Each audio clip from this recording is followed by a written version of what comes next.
BRS की रुकन कानून साज कौंसल कविता ने अडानी मामले पर तबसरा करते हुए कहा कि हम अब तक ये सुनते आ रहे हैं कि सब कुछ ठीक है। उन्होंने अडानी मामले की तहकीकात के लिए मुश्तरका पार्लिमानी कमेटी की तश्कील का मुतालबा किया। उन्होंने मीडिया से बात करते हुए पूछा कि 10 लाख करोड़ रुपए के स्कैम में वजीर आजम क्यों खामोश हैं और वजीर फाइनेंस का कहना है कि सब कुछ ठीक है। इसे इंस्पायर करने वाली बहुत सारे बातें हैं, क्योंकि जिस तरीके का पॉपुलेशन होता है उनके निष्पत्ति के अनुसार ही हमने बजट डिस्ट्रीब्यूशन किया है।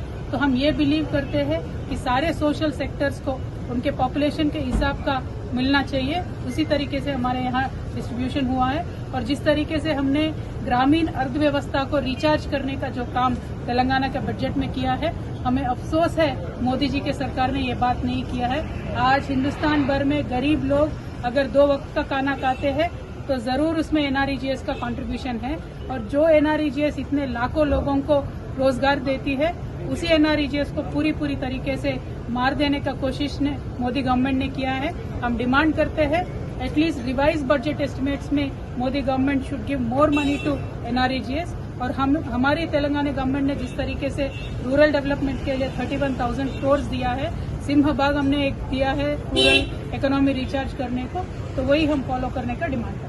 Thank you. देश का नुकसान हो रहा है, देश के लोगों को बोलना चाहिए, और मेरी डिमांड है, विनम्र डिमांड है प्रधानमंत्री जी से, आप अब तो कुछ कहिए, आपके मन में क्या है अब तो बताइए, क्योंकि this is a moral obligation mister prime minister. You should kindly come out and explain to the people of this nation what is happening to the economy of this country as a result of Adaniji's fiasco. Thank you. Jai Telangana.